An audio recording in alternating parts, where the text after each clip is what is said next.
Assalamualaikum warahmatullahi wabarakatuh. Sekarang lanjut. Kita baca lanjut. Sampai kemarin, gimana kemarin? Teman punya pembahasan. Mana? Berapa? Baca.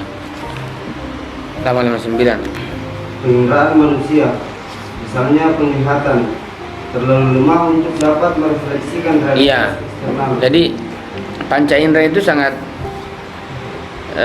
lemah merefleksikan realitas eksternal. Dalam artian indera kan terbatas ya. Jadi dia pasti akan sangat lemah dan terbatas merefleksikan, menjelaskan, menyimpulkan hal-hal yang berbaik, hal-hal yang faktual. Hal yang sifatnya nyata itu indrawi sangat sulit dalam kurang dalam penyimpulannya.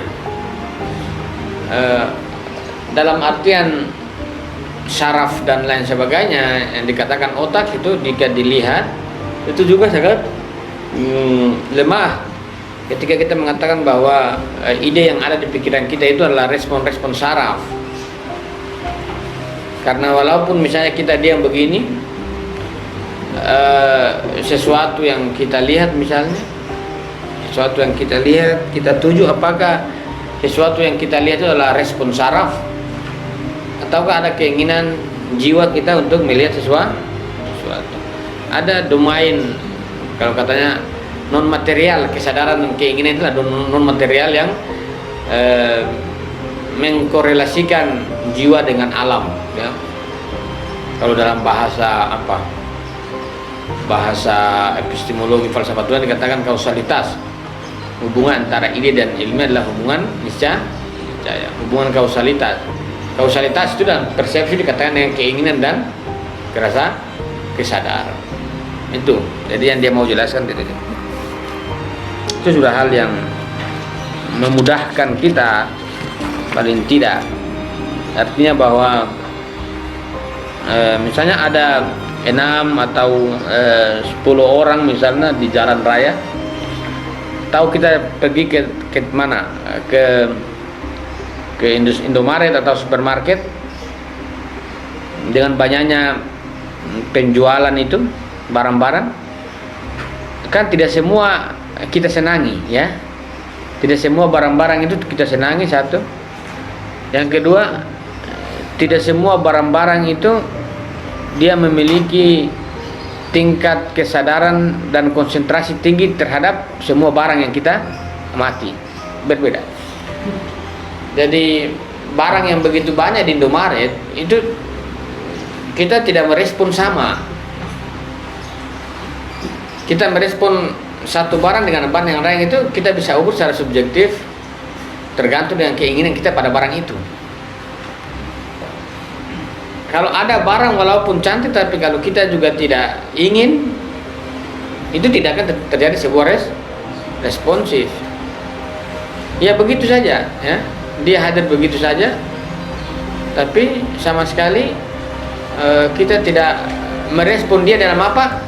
Dalam persepsi. Dia dilihat, tapi tidak semua yang kita lihat itu menjadi sebuah respon jiwa kita sampai pada tingkatan persepsi. Ada yang hadir begitu saja, tapi kita tidak olah dia sampai pada tingkatan derajat persepsi sampai memasuki ruang akal. Kan banyak ya, banyak hal yang kita lihat tapi kita cuek. Tapi ada hal yang tertentu yang itu menjadi fokus kita sampai kita kelola dia menjadi sebuah hal yang maka pengetahuan ini didapatkan itu dari adanya faktor keinginan dan kesadaran terhadap esensi objek. Artinya bahwa kita berhubungan dengan realitas itu karena ada esensi yang kita inginkan, bukan murni faktor. Sebagaimana yang kita katakan bahwa potensi jiwa itu, makanya potensi yang ada pada dia itu yang kemudian dia bisa tertarik pada selainnya. Dalam kaitan dengan persepsi itu ada titik kesadaran. titik keinginan. Jadi apa-apa yang kita lihat itu dalam jiwa kita, pikiran kita itu tidak akan hilang. Sampai kapanpun tidak akan hilang. Sampai kapanpun. Tapi kemunculannya itu menjadi sebuah persepsi yang lebih kuat ketika disadari dan diinginkan. Kalau kita mau, seandainya tubuh kita ini kita bisa scanning misalnya, pasti kita lihat banyak sekali ide yang muncul di pikiran kita, apa dalam jiwa kita yang tersimpan ya, yang tersimpan dalam memori otak misalnya. Itu tersimpan paling kuat dalam memori kita, memori otak, jiwa mengikat. Itu kalau kita mau scanning itu banyak sekali muncul seperti data. Tapi semua data ini bisa dikelola itu kecuali ada keinginan dan kesadaran. Kalau kita tidak menginginkan, kalau kita tidak ada keinginan terhadap esensi itu, maka dia tidak akan menjadi perhatian yang kuat sehingga tingkat kesadaran atau persepsi kita itu tidak menguat. Jadi perbedaan persepsi itu sebenarnya dibuktikan dari perbedaan kesadaran dan keinginan. Ada orang punya keinginan sebatas material, stop. Sebatas material tidak cuma cukup saja begitu. Tapi ada orang punya keinginan lebih terhadap esensi objek itu sehingga meningkatkan dia pada level yang lebih tinggi.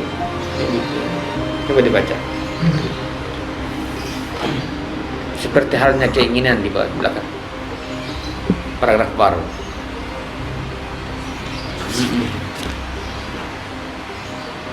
Keinginan, coba itu keinginan adalah suatu wujud.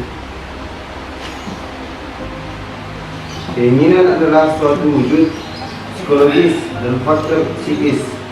Untuk tugas ini, tubuh dan organ-organ materialnya tidak dapat melakukannya. Ya, misalnya kita walaupun ada orang yang comblangin kita, cewek itu cantik menurut orang itu ya. Tapi kalau kita tidak punya keinginan terhadap objek itu sama sekali tidak bernilai. Mau kau comblang, kau apa, jebak Batman atau apa, kalau tidak punya keinginan psikologis kita, psikis kita, sama sekali tidak bernilai. Bahkan dia kita anggap hanya sebagai sebuah benda, ya, tidak lebih dari itu. Kalau kita hanya, kalau kita tidak punya keinginan dalam berhubungan dengan objek, maka sama sekali perempuan itu kita atau apapun itu kita katakan hanya sebagai sebuah benda yang tidak bernilai. Bernilai itu karena keinginan kita, kesadaran kita sehingga konstruksi terbangun. Maka di pilihan-pilihan di luar itu sangat sulit kita bedakan, sangat sulit kita pisahkan dengan sebuah konstruksi.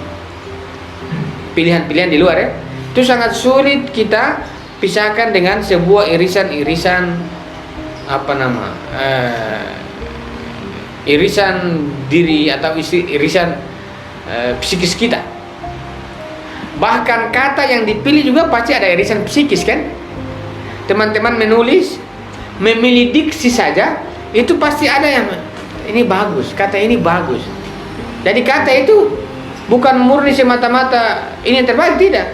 Ada unsur psikis yang dimasukkan untuk diletakkan sebagai sebuah susunan kalimat. Itu jelas.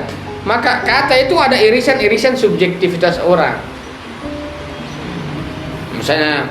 Misalnya kata, misalnya Al-Syariat mengatakan dalam teori ummahnya, setiap kata yang dipilih itu pasti ada unsur sosiologisnya. Kata ada unsur intelektual, iya. Kata kembali ke makna kan. Tapi kata itu sebuah pemberitahuan pada kita bahwa kita bisa tahu kehidupan orang ini dalam relasi sosialnya seperti apa. Kata itu ya, kata itu.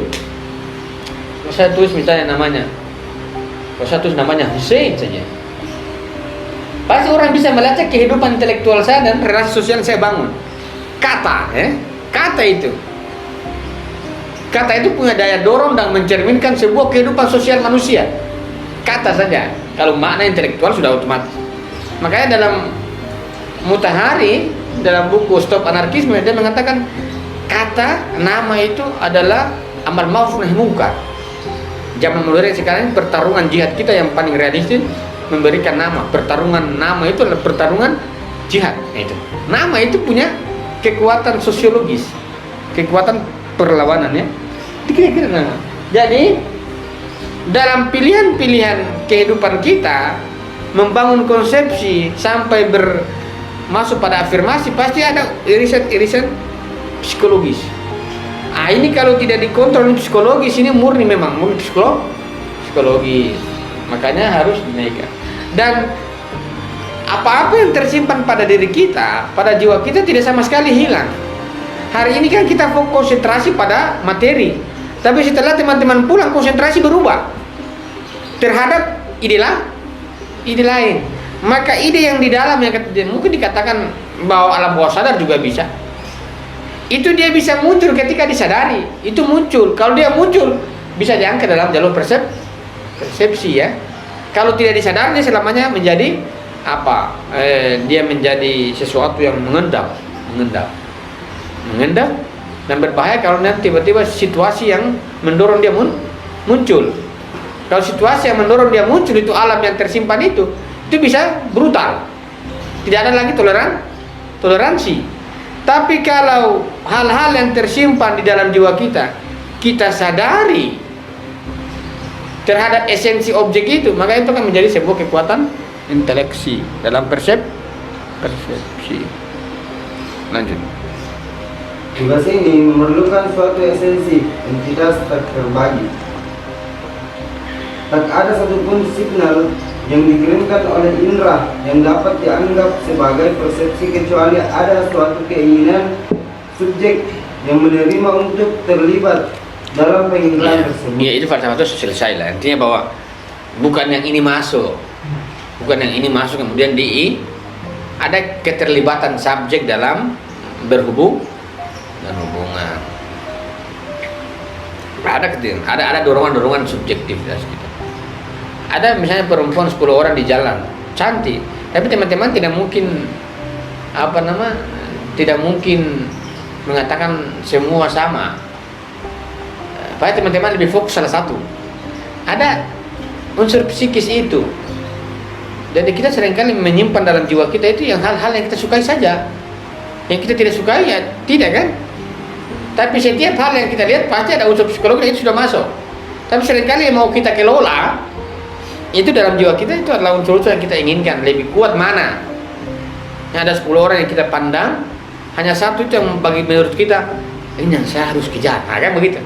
Jadi ada unsur keinginan lebih dan kesadaran pada diri kita terkait esensi objek itu pada kesadaran kita, diri kita, sehingga itu yang membuat kita punya optimal. Mau orang comblang yang cantik, tapi kalau kita juga tidak respon, tidak ada kecenderungan jiwa untuk menangkap itu, dia hanya sekedar apa? Objek-objek saya yang tidak menjadi pengetahuan akal. Mau orang bilang begini, baik terserah. Tapi kalau tidak menarik. Baca. Seperti halnya keinginan, baca. Relapan. Ini Mas Indrawi ya. Seperti halnya keinginan, kesadaran juga merupakan wujud materi. Kesadaran tidak berhubungan dengan materi, namun merujuk pada jiwa yang bebas dari materi. Bagi Mula Sadra, kesadaran adalah kehadiran atau Peringatan kembali. Ya ini yang Jadi kalau dalam sadrian apa yang dimaksud dengan ingat kembali itu? Bukan mengingat arketaip. Tapi kesadaran dalam teori peringatan kembali sadrian mengingat hal-hal yang direspon secara indrawi. Hal-hal yang sudah tersimpan kemudian diingat untuk dinaikkan pada level permukaan untuk masuk pada ruang kan dirubah jadi akal. Kalau Plato kan tidak. Arketaip yang kemudian alam ini kemudian dia ingat yang jauh ya. Tapi sadrian alam itu yang sudah dulu kita berhubungan kemudian tersimpan, ini yang kita ingat.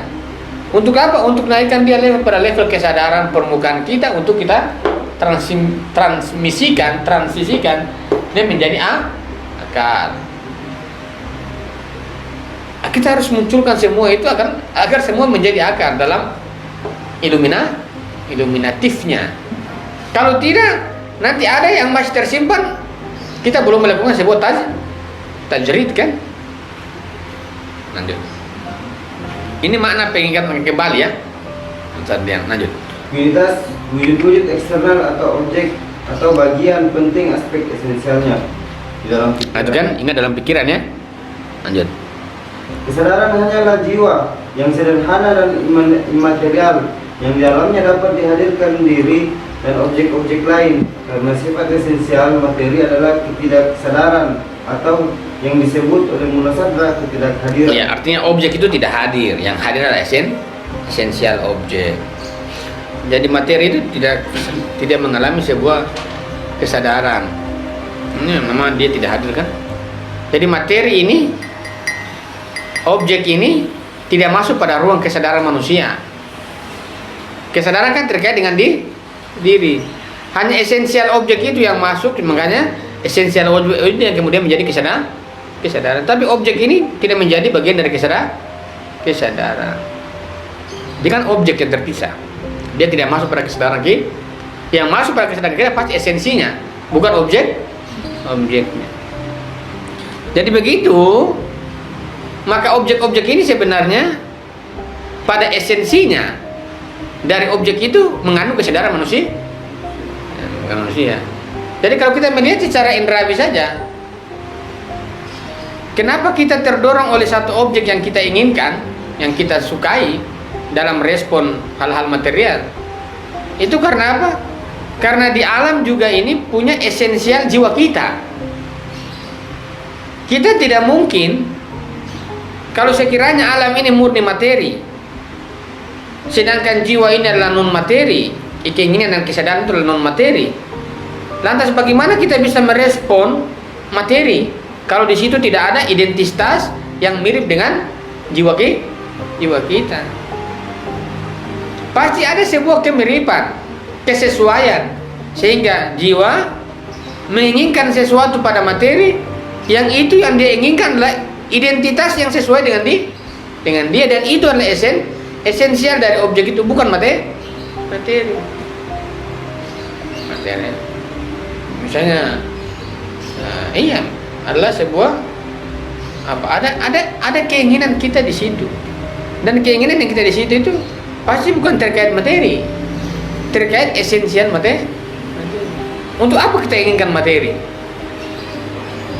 Buat apa kita inginkan materi, sedangkan materi itu bukan ruang kesadaran. Ruang kesadaran. Esensialnya yang kita inginkan dibalik. Artinya di sini itu ada sesuatu yang mendaya tarik kita, daya tarik sehingga kita bisa berrelasi. Ada hasrat kita yang tertarik, bukan mulus, tulus dan murni, tidak, pasti ada singgungan itu. Ini yang sangat berbahaya nanti pada ruang masuk di transisi imaji, karena nanti ditakutkan ada halusinasi. Ini ada bahasa yang Cina. Lanjut. Jiwa terhadap segala sesuatu.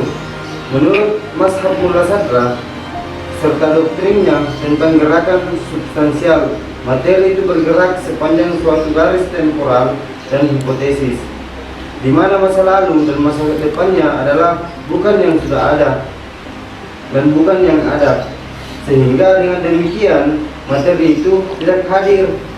Itulah karenanya materi itu tidak sadar akan dirinya sendiri. Kita tidak menyebutkan sesuatu yang lain. Sebuah contoh, bagaimana retina atau sel-sel otak yang kedalamannya dibentuk gambar-gambar dan yang tidak menyadari bahkan dirinya sendiri dapat menyadari suatu bentuk eksternal. Kesadaran secara esensial adalah sesuatu yang positif atau dan mewujud. Oleh karena itu, gambaran material otak yang terdiri dari wujud dan non-wujud tidak dapat dianggap sebagai kesadaran dan persepsi. Iya. Jadi bahasanya kalau sel-sel otak, retina itu gambar-gambar yang tidak menyadari bahwa bahkan dirinya sendiri ada. Materi itu tidak menyadari, misalnya otak atau retina mata lah ya. Ketika gambaran hadir, apakah retina itu tahu bahwa gambaran hadir?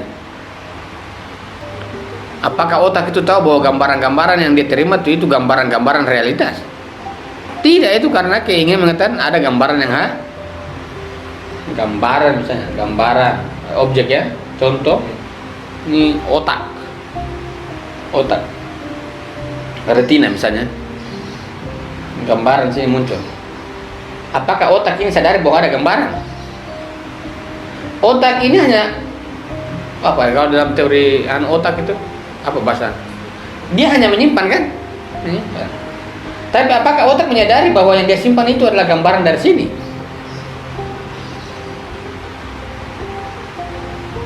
Otak enggak, gambaran jelas.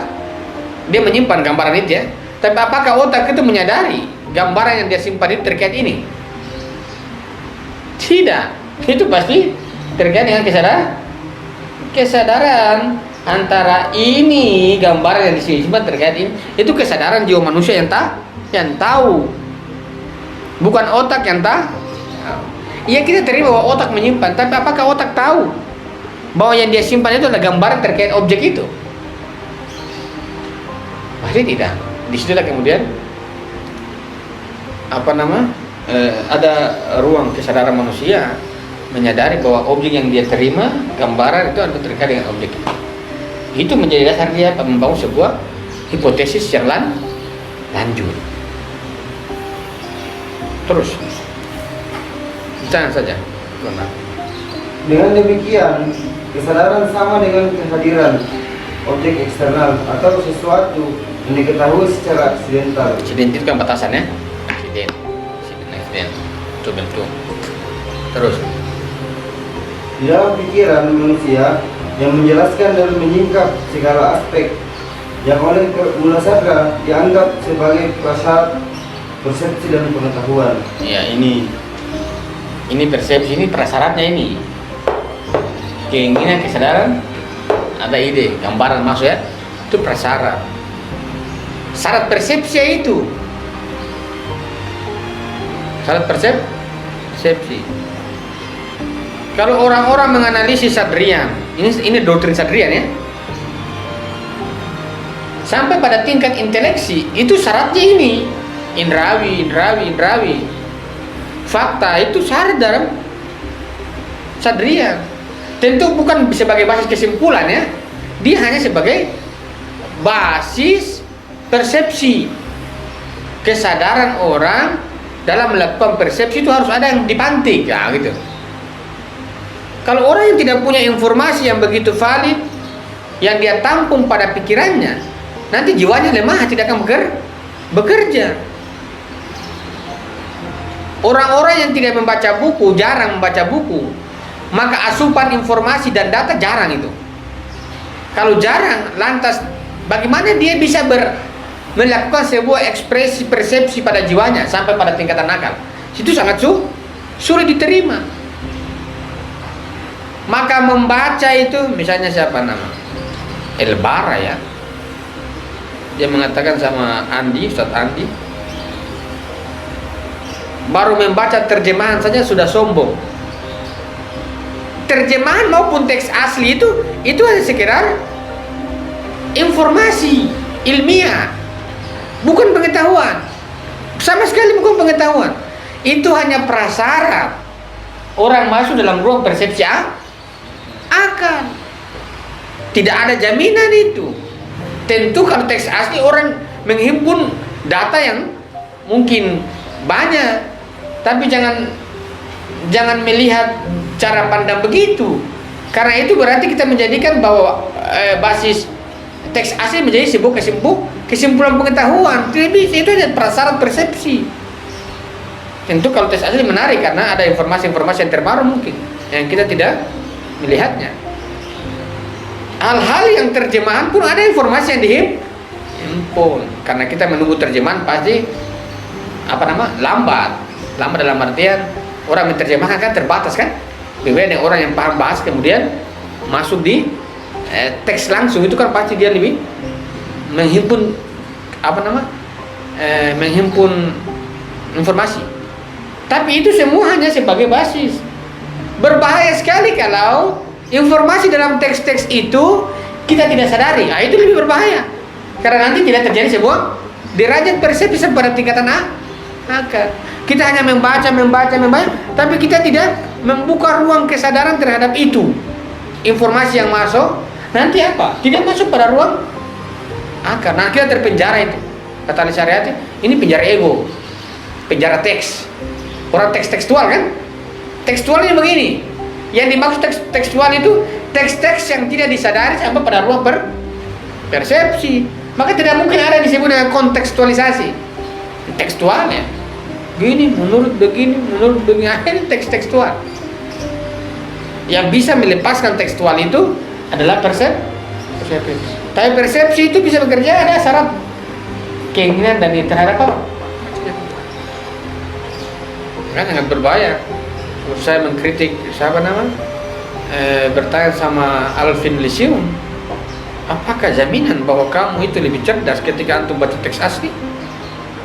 Oh, demi karena ruang ini yang ruang otentik. Kita akui bahwa teks asli itu orang baca, iya. Tapi tidak bisa menjadi sebuah kesimpulan bahwa orang lebih matang dalam berpikir, karena ruang berpikir itu ruang kebebasan mengolah informasi. Bahkan pengetahuan itu sifatnya apa? Iluminatif.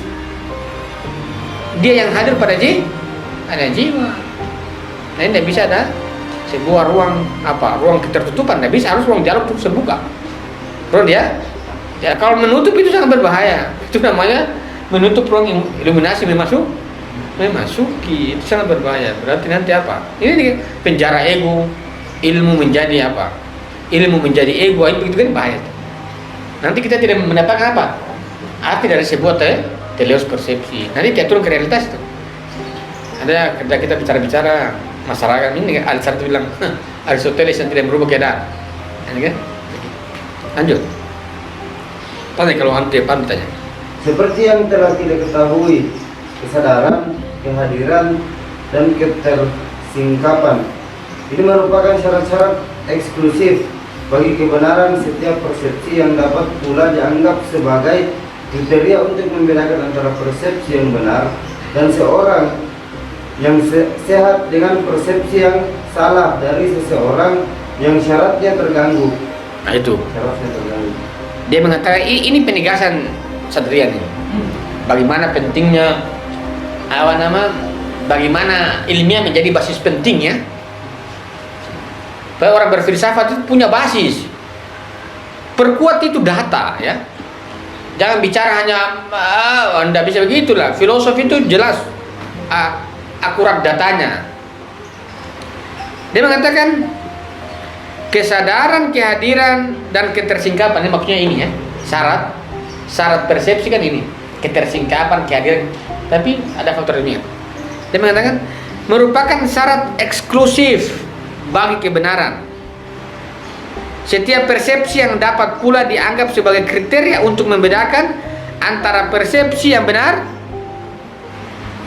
dari seorang yang sehat dengan persepsi yang salah dari seorang yang sarafnya terganggu, putus-putus saraf, yang mengalami halusinasi. Itu kan. Demikian juga tadi dikatakan ketersingkapan hanya ditemukan di dalam kuiditas objek-objek eksternal. Jadi gambaran pada pikiran kita yang kita mau katakan bahwa betul-betul itu persepsi, itu jelas. Sumber-sumber konsepsi itu harus jelas. Kalau tidak, gambaran yang kita buat itu adalah gambaran tentang sesuatu tapi tidak ada punya sandaran objek. Nah itu. Ini masih awal persepsi ya, prasyarat. Bukan sudah prasyarat saja. Jadi pastikan apa yang kita pikirkan itu kita bisa lacak indrawinya. Dipastikan itu apa yang masuk di pikiran kita harus perjelas. Ini dari mana valid sudah jelas. Karena persepsi, karena akal ini kan adalah sebuah kejelasan. Kalau kita mau sampai pada sebuah kejelasan yang dicapai oleh persepsi kita, tapi yang kita himpun dalam jiwa kita sesuatu yang sifatnya halusinasi, sesuatu yang sifatnya tidak jelas. Lantas bagaimana kita sampai pada sebuah kejelasan pengetahuan? Halusinasi ini adalah fakta-fakta, gambaran-gambaran yang dibuat sesuka kita. Orang ngigo itu loh. Bahasanya tuh halusinasi itu dalam kehidupan kita itu ngigo. Bicara kamu gimana? Itu ngigo, itu halusinasi. Yang kita analisis di mana? Seringkali kita menganalisis ini halusinasi. Dan seringkali halusinasi mengaktifkan persepsi kita. Ada itu ya. Sudah, kemudian kita mulai analisis, liar sekali analisisnya. Sampai ujung tidak ada kesimpulan. Namanya halusinasi ya kita. Padahal kesimpulan itu, akal itu, pengetahuan persepsi akal dalam pembahasan sebelumnya ada disebut dengan tajarrud. Tajarrud itu yang dipahami dilepas, yang memahami juga melepaskan. Lantas kalau halusinasi itu kita buat di pikiran kita lepas di mana? Kita mau lepas di mana? Sedangkan dia adalah gambaran yang dibuat-buat pikiran kita, secara logis dibangun di pikiran kita, namun tidak punya sumber konsepsi. Namun kita halusinasi, kita buat secara terus-menerus. Lantas halusinasi kita letakkan di mana? Kalau tidak, maka ada ruang tidak mengalami sebuah keterlepasan. Karena jiwa yang melepaskan dan sesuatu yang dipahami pun dilepaskan, pasti dia mengembalikan pada sumber aslinya. Ini yang saya pahami, saya lepaskan. Batu saya kembalikan. Pemahaman saya tentang itu saya berikan pada objek yang kuditas eksternalnya. Tapi kalau halusinasi yang tidak punya objek eksternal, tapi kita membuat pada pikiran kita, halusinasi kita buang kemana? Kita mau lepaskan kemana? Kalau itu tidak bisa dilepaskan, maka itu menjadi sebuah tabir memasuki ruang akal. Pengetahuan akal sudah didapatkan karena itu halusinasi itu. Contoh bagaimana halusinasi? Kayak PKI ini, satu ada fakta sejarah. Tentang bahwa sekarang PKI muncul. Faktanya mana? Ini dia sudah mulai menyebar di mana itu? Faktanya mana? Itu perlu dulu ya. Karena kalau tidak kita yang dibangun apa? Iya juga nanti kita di komunis. Kalau mulai dikembangkan itu halusinasinya itu. Ya. Terakhir kita yang pusing bisa melawan stroke ya. Ketakutan dia buat kan? Halusinasi ketakutan. Menurut siapa nama? Jenderal Bermantio siapa namanya itu? Dia mengatakan sekali-kali jangan menurut Jasmera, sekali-kali kata Soekarno jangan sekali-kali melupakan sejarah. Pertanyaan kemudian, dalam sejarah kebangsaan kita, PKI itu bisa bersama-sama pemerintahan dan agama dalam ideologi nasional mengawal pemerintahan itu berjalan dengan baik. Lantas kenapa cuma yang dimaksud dengan jangan sekali-kali melupakan sejarah hanya G30 PKI? Kenapa cuma dibatasi dalam hari itu? Datanya itu ada, ya kan? Kenapa hanya pada porsi itu G30 PKI? Dalam pemerintahan Soekarno aman-aman saja itu. Diambil kan, ditarik nasionalis, komunis dan agama. Disatukan dalam pemerintahnya. Dalam wacananya kan? Dalam wacananya. Itu fakta, sejarah itu. Lantas kenapa dikatakan jangan sekali-kali melupakan sejarah? Sejarah mana yang kita lupakan? Dan jangan kalian lupakan sejarah sebelum PKI. Ada rumusan taktik kekuasaan ya. Sekarang itu ngapain PKI ditakut? Secara teori logika komunis ditolak secara pemikiran. Ya, monggo dibuka tuh ruang komunis itu dibuka kepada generasi muda supaya kita bisa melihat logika komunis, supaya kita dengan mudah itu tanpa ada intervensi begini kita bisa tolak secara pemikiran, dan itu akan berlaku pada praktik akan ditolak. Apalagi Indonesia adalah masyarakat yang beragama, sufi dan lain sebagainya, maka sulit sekali orang mau. Yang Nasrani juga begitu, dia juga menyembah Tuhan kan, Nasrani juga begitu, Islam juga begitu, yang kejawen juga begitu, semua percaya Tuhan walaupun tidak ada sembah Tuhan yang lain. Tapi kalau komunis hadir untuk melepaskan agama, bagi saya sulit untuk dia berkembang. Itu saja. Jadi kita perlu membangun sebuah begini, ada buat halusinasi. Kita sendiri yang membaca buku kiri ditangkap. Lantas bagaimana kita membangun sebuah imajinasi?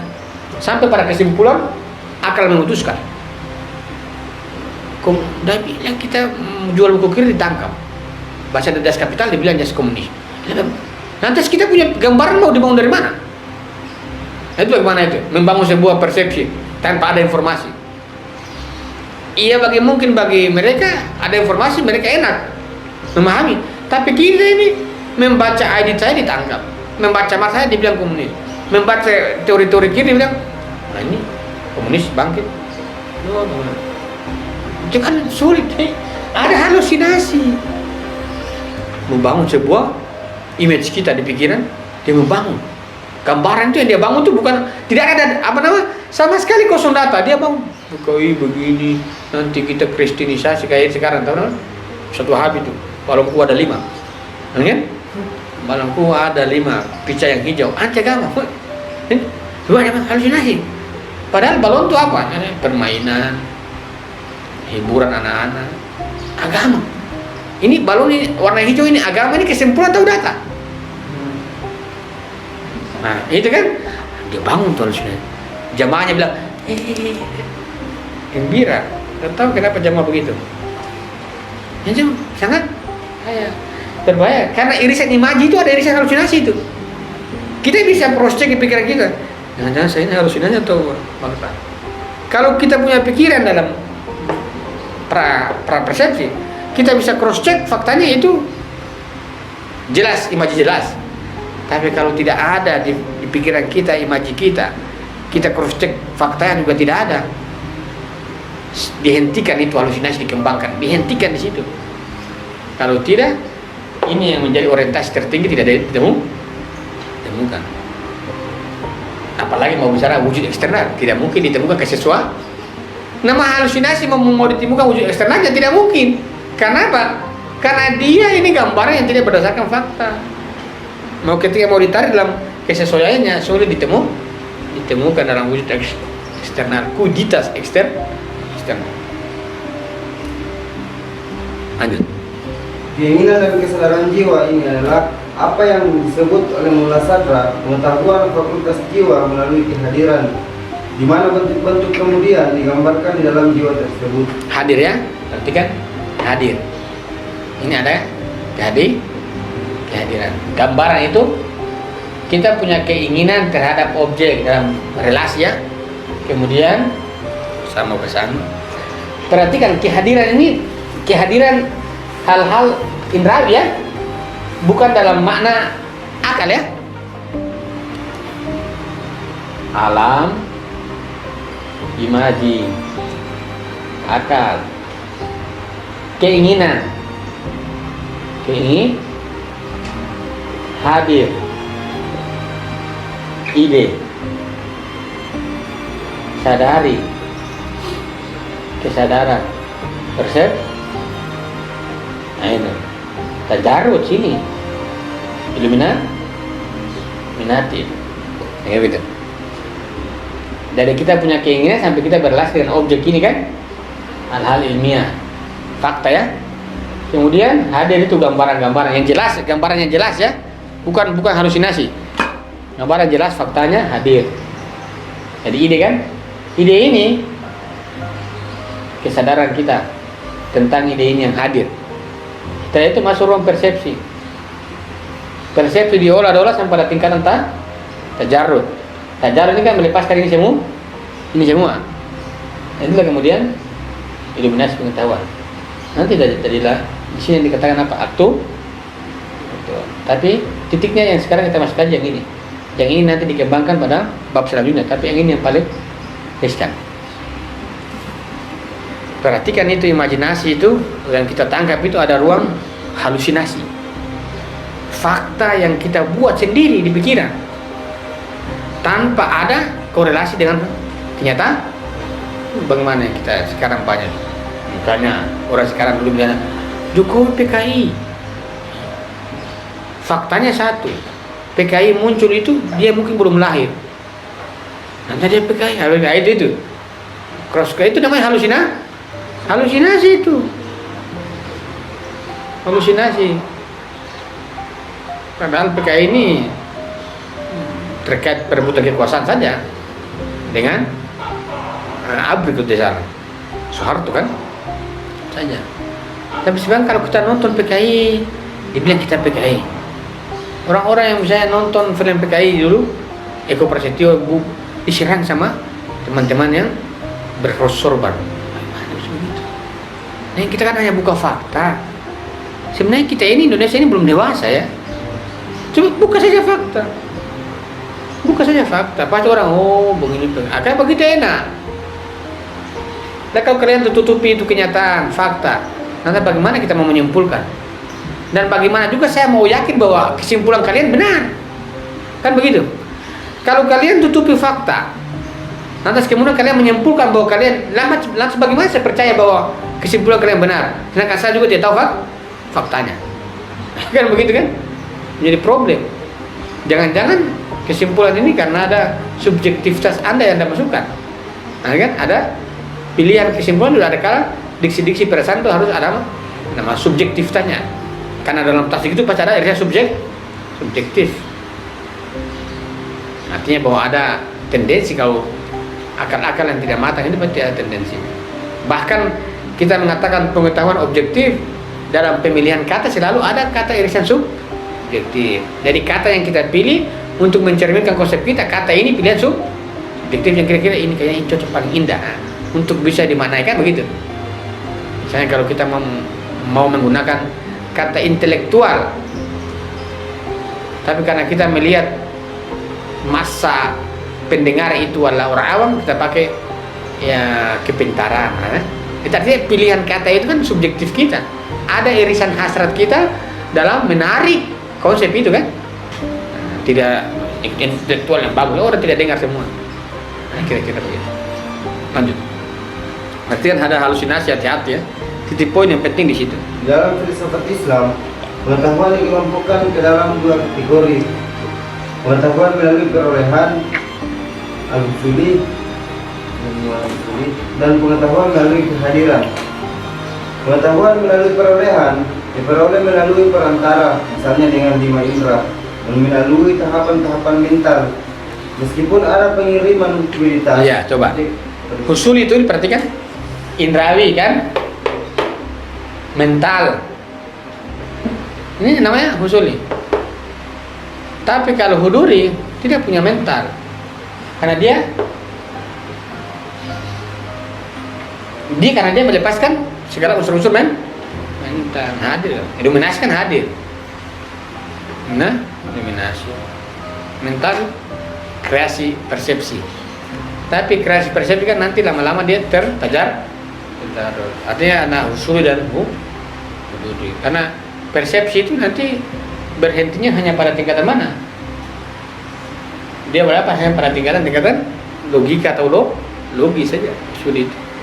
Terus.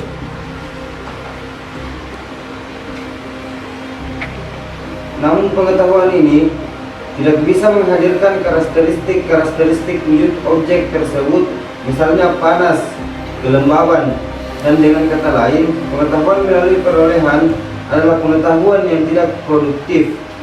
Terus. Pengetahuan dengan kehadiran adalah sebuah pengetahuan yang mencapai diri batin secara langsung dan tanpa perantara.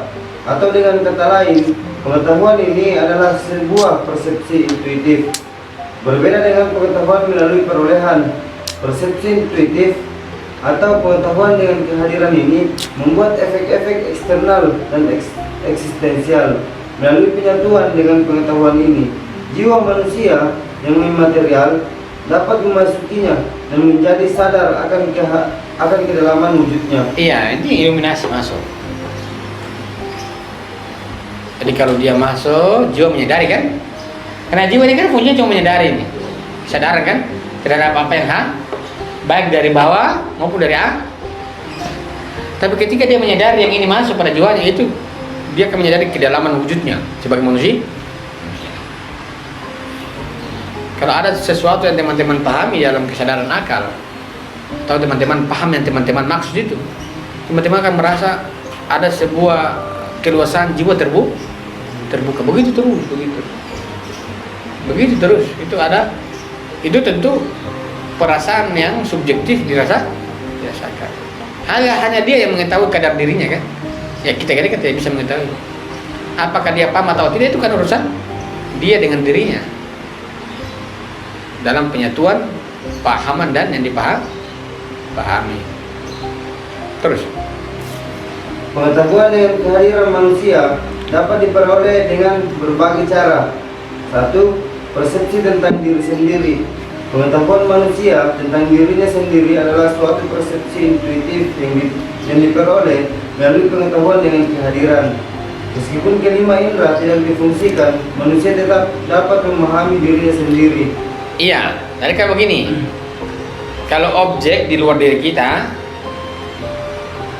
relasi kita dengan ini karena ada dorongan keinginan kita, kemudian gambaran itu hadir, ya, hadir dalam diri kita, kemudian ada sebuah kesadaran tentang itu. Itu kan objek-objek di luar. Tapi kalau diri kita, bagaimana kita mau sadari? Kalau diri kita, bagaimana kita mau munculkan wujud mentalnya? Pasti pengetahuan tentang diri adalah pengetahuan yang kita sadari, terkait dengan diri kita, bukan terkait dengan objek yang di luar. Kalau di luar iya kita ada relasi, tapi kalau dengan diri kita itu hanya pengetahuan yang sifatnya intuitif, pengetahuan yang sifatnya kehadiran, kesadaran kita terkait di diri secara langsung, bukan dengan objek. Kalau objek ya, kalau objek yang kita sadari itu berarti kita mau tingkatkan dalam level yang lain. Memang kan ada fakta bahwa kita berhubungan dengan objek kan.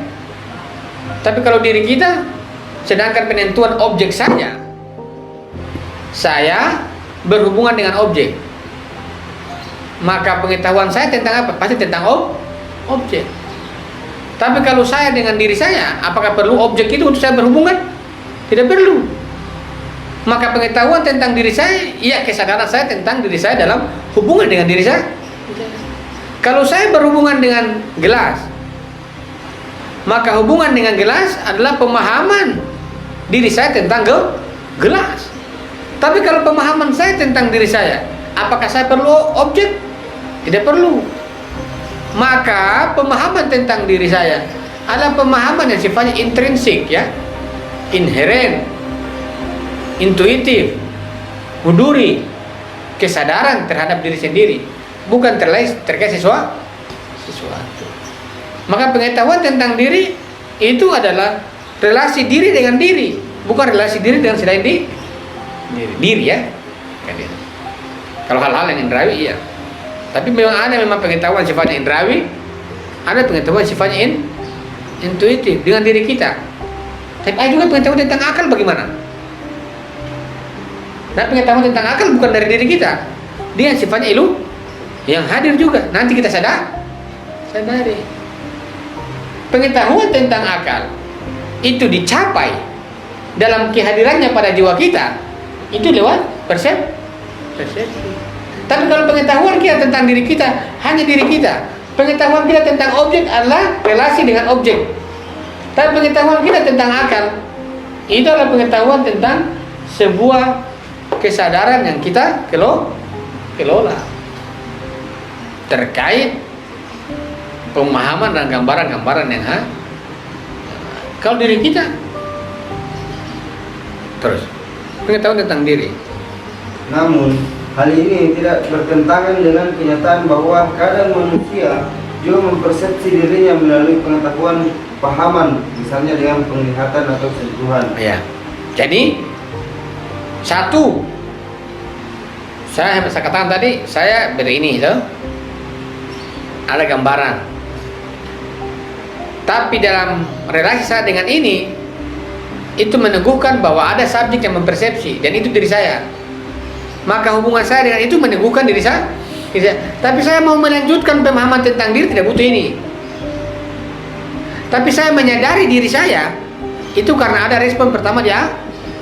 Ya. Misalnya kita saja, kalau kita belum belajar teori filsafat misalnya, apakah kita pernah berbicara tentang diri kita? Yang ada kita hanya berhubungan dengan objek-objek yang di luar. Padahal kita berhubungan dengan objek yang di luar, itu kita tidak sadari bahwa ada objek, ada saya. Kan begitu. Berarti kalau saya mempersepsi objek, Ada diri saya. Kalau ada diri saya berarti apa? Oh, eksistensi diri saya ini saya temukan karena relasi saya dengan Tapi pengetahuan tentang diri saya itu saya kembangkan secara mandiri, tidak butuh objek. Sedangkan pengetahuan saya tentang objek itu membutuhkan saya untuk menaikkan dia pada level yang lebih tinggi. Tapi pengetahuan tentang diri saya itu terkait diri saya, bukan terkait dengan objek. Yang dalam evolusi pada akal itu adalah berkaitan dengan kesadaran saya tentang gambaran diri saya, bukan terkait dengan gambaran sesuatu. Itu pengetahuan tentang diri. Kalau ada juga orang mengetahui diri karena ada relasi dengan Tuhan, iya. Tapi relasi dengan yang lain itu bukan mengetahui diri. Kita bukan mengetahui pengetahuan aktualitas di diri, tidak. Kita yang mengetahui ada diri saya yang mempersep. Tapi aktualitas diri saya itu bukan dari sini. Ini hanya pemantik. Saya melihat ini. Ada saya yang melihat, berarti kalau ada saya yang melihat berarti pengetahuan tentang diri saya dapatkan dari mana? Dia hanya sebuah kontemplasi tentang diri, bukan tentang objek. Kalau tentang objek berarti itu pengetahuan saya yang saya mau kembangkan tentang ini. Misalnya kalau saya mengatakan secara indrawi ini gelas, ya, secara indrawi ini gelas. Secara imajinasi ini adalah tempat minum. Kalau ini secara akal apa? Nah itu kan tentang ini saja. Tapi kalau tentang diri saya, maka diri saya secara indrawi kita tidak lihat, kan? Maka jiwa itu, diri itu bukanlah sesuatu yang indrawi. Dia adalah sesuatu yang sifatnya imajinatif, huduri dan akal. Jadi ada memang pengetahuan yang itu kesadarannya bukan terkait dengan kesadaran objek. Kita tidak lihat secara indrawi, hanya kesadaran pada diri kita. Dan ini adalah kesadaran tentang diri. Apakah kita bisa menyadari akal? Tidak. Bagaimana kita sadar? Akal tidak bisa. Kesadaran akal itu sangat sulit dicapai. Kecuali akal ini disadari, kecuali dia sudah hadir. Di kita baru kita, oh ini akal. Tapi kalau dia belum hadir tidak bisa. Yang kita bisa sadari satu, ini yang nyata kan? Kemudian diri kita langsung. Tapi kalau ini tidak bisa disadari begitu saja sebelum dia ya. Kalau dia hadir, oh ini saya sadari. Tapi kalau ini belum hadir pada jiwa kita, yang kita sadari cuma dua, diri kita dan objek. Kecuali ini hadir, ya dia sudah hadir. Nah itu kita sadari. Kalau dia belum hadir, belum bisa kita sadari. Maka kesadaran itu hanya berkait dengan objek dan diri kita. Kesadaran akal, kecuali dia sudah kalau orang mengatakan saya sadari akal, itu sepertinya tema kajian, bukan secara otentisitas. Kalau otentisitas dia harus hadir. Kalau saya kan kesadarannya akal, nah itu berarti sepertinya dia bahas tema kajian. Kalau otentisitas dia harus, karena ini tidak bisa disadari langsung kecuali kehadiran kan. Dengan begitu maka prasyarat untuk bisa menyadari ini pengetahuan tentang alam dan pengetahuan tentang diri. Dan pengetahuan tentang alam diri dilepas pada intinya. Itu di namanya di persoalan imajinasi terhadap alam eksternal. Nah, di sini kan ada sebuah gambaran atau ide. Gambaran yang dimaksudkan di sini, apakah dia adalah sesuatu yang bersifat aktivitas terhadap apa yang kita persepsi, ataukah hanya persoalan kriteria terhadap sesuatu yang kita persepsi sendiri? Kalau kuditas sudah masuk di akal. Dia hanya aksiden ya, aksiden bagian, gambaran saja. Ini jelas apa nama? Minum, empat kan? Esensi, batasan. Tapi dia yang hadir, Ustaz. Oh iya memang gambaran kan? Gambaran yang hadir. Iya. Gelas yang hadir pikiran Sawal apa? Saya bilang gelas apa? Yang muncul di Sawal. Yang muncul seketika apa? Saya bilang gelas, yang muncul apa? Gelas itu. Ini kan gelas, objek gelas. Kalau ini gelas yang muncul apa? Alat minum, lempar, ya kan? Itu disebut dengan esensi objek. Itu disebut dengan ide. Bukan kualitas itu. Itu kemudian disadari kan? Alat minum. Alat minum sebenarnya apa? Itu mulai dia masuk pada kesadaran. Dia mau tarik ke persep. Dia mau naikkan itu. Dia mau naikkan level itu. Alat gelas. Pikiran saya itu minum. Tapi ada juga minum-minum yang baik. Ini kira itu dia mulai naik. Berarti alat minum ini. Dan kalau saya bilang ini gelas, tidak mungkin lainnya gelas. Kemudian dia terus dikatakan, oh berarti yang dimaksud dengan gelas itu secara kuiditas pemahaman dalam akal ini. Itu. Berarti kalau misalnya kita misalnya kita beralih kepada sesuatu yang bersifat hadir pada diri kita, berarti ini kan bersifat dulu Ustaz, seperti dulu. Berarti yang disadari di sini adalah sesuatu yang bersifat kualitas di situ kalau misalnya dia hadir. Kalau dengan alam itu esensi. Kalau akal baru kualitas. Yang dulu itu maksudnya. Iya, kalau akal itu kan maksudnya kualitas, pahaman akal. Hakikat dari sesuatu. Tapi kalau ini esensi saja, aksidensia. Aksidensia. Ini gelas. Namanya esensi. Tapi bukan akal itu. Coba teman-teman saya tanya. Kita anggaplah diri imaji dan alam tidak ada ya. Coba teman-teman sadari apa itu kesadaran akal. Bisa temukan saya satu kesadaran akal? Kosong itu. Kosong. Maka saya tidak yakin orang rasional tanpa data. Tidak yakin itu. Yang ada falsifikasi, nanti kena kalpop. Nanti logis tidak rasional. Logis itu tidak rasional banyak. Karena logis itu hanya bahaya permainan waham kan, logis itu. Kalau teman-teman dalam kesimpulan teman-teman tulis kemarin, ada indera, ada imaji, ada penilaian kan, ada kemudian masuk akal. Indera objek, syaratnya ada materi, diwaham, di imaji terlepas, masuk penilaian, partikular kan, partikular universal terkait objek, singular namanya. Akal dilepas semuanya, kan begitu. Rasionalnya di mana? Rasionalnya itu di pelepasan itu. Jadi ada ilmiah, logis, rasional. Rasional itu dalam bahasa falsafah relasi antara logis dan ilmiah. Ada ini gelas, idenya alat minum, kan? Akalnya itu yang mengaitkan keduanya. Kira-kira apa itu? Dengan persepsi. Level persepsi. Jadi apa lagi? Predikasi yang memahami subjek sebenarnya. Predikasi itu kita bisa mempredikasi ketika sudah ditemukan pemahaman akal. Jadi pemahaman akal yang nanti kemudian menjadi predikat. Nanti pemahaman akal jadi predikat. Misalnya gelas itu alat minum. Ini dikatakan misalnya gelas itu adalah alat minum. Ini kan indrawi, gelas adalah alat minum. Tapi kalau dalam transisi akal kita apa? Relasi antara gelas dan alat minum.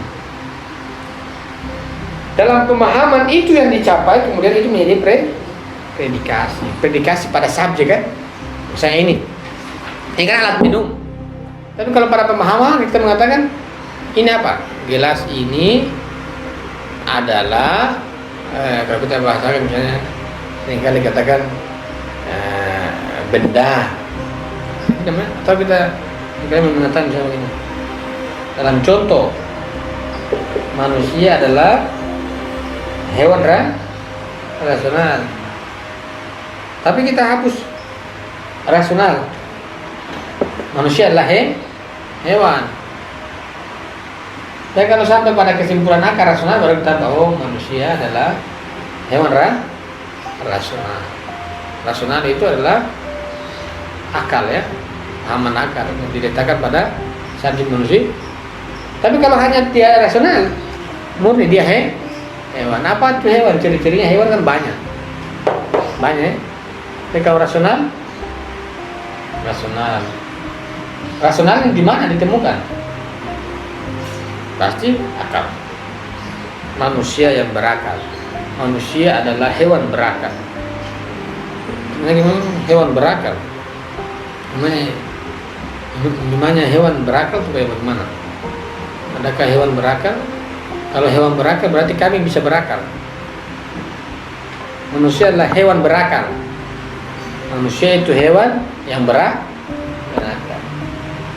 Selain jenis manusia tidak bisa berakal, tapi dia dikategori hewan. Tapi manusia ini adalah hewan, tapi dia berakal. Maka yang berakal itu apa? Manusia atau hewan? Hewan yang berakal. Maka manusia itu hewannya yang diberi akal. Kalau hewannya tidak diberi akal maka bukan manusia.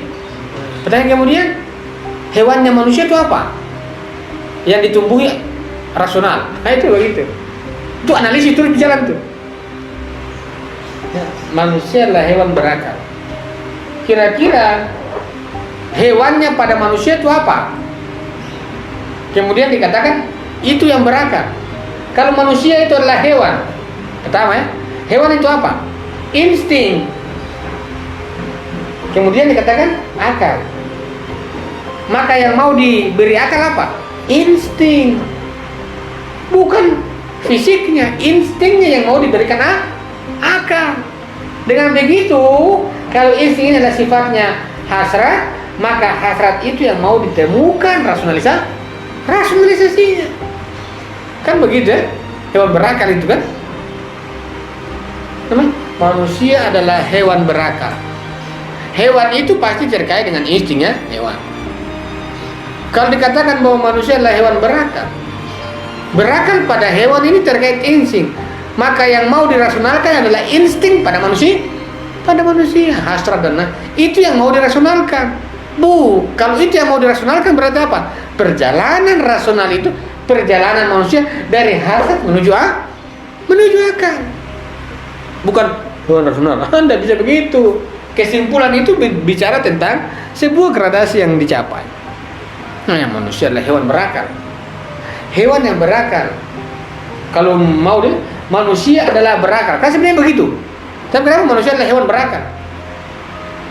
Berarti hewan ini yang mau dibuat, yang mau dirasionalkan. Dalam diri hewan apa? Satu, berarti hasrat yang sama ya. Nafsu lah bahasanya. Nafsu ini yang mau dirasionalkan. Atau nafsu menemukan rasionalitasnya. Begitu. Jadi manusia adalah hewan berakal. Adalah manusia yang nafsunya menemukan rasionalitasnya. Nah ini orang-orang sana, orang-orang lisim kritik. Kenapa cenderung pada rasa?